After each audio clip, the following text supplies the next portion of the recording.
What about the third temple? What's going on there? So the first temple, the Temple of Solomon in Jerusalem, was destroyed by Babylon in the 6th century BCE. The second temple was destroyed by the Romans in the year 70. And ever since then, for 2,000 years almost, the Hebrew people have been without a temple. And when you read the 5 books of Moses, you can see that over half of 613 commandments, which is significant, over half of those commandments have to do with the temple. How do you have a faith and how do you have an organized religion where over half of the commandments of the divine law has to do with a building that is no longer in existence? Now, because of this, I believe that the modern day Jewish organized religion is lacking a lot of the original Hebrew faith.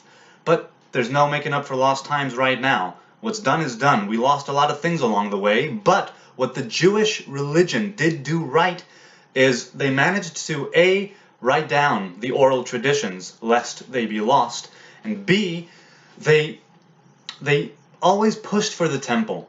In other words, it's always when the temple is built, we strive for that third temple to be built. And there's a lot there. I think that much like the prophet Isaiah says, he says that there will be new knowledge of God that comes into the world, and it will cover the earth the way that water covers the sea.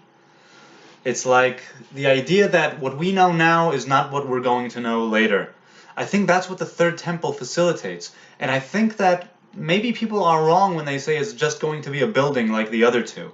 I don't think it's going to be a building. And if it is going to be a building, it's going to be a temporary building, because we are going to incorporate something brand new into our being.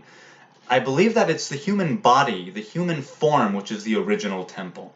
I believe that we are the service, we are the sacrifice, we are the incense, we are God's presence. We don't necessarily need the holiest of holies with the Ark of the Covenant in there to symbolize the presence of God.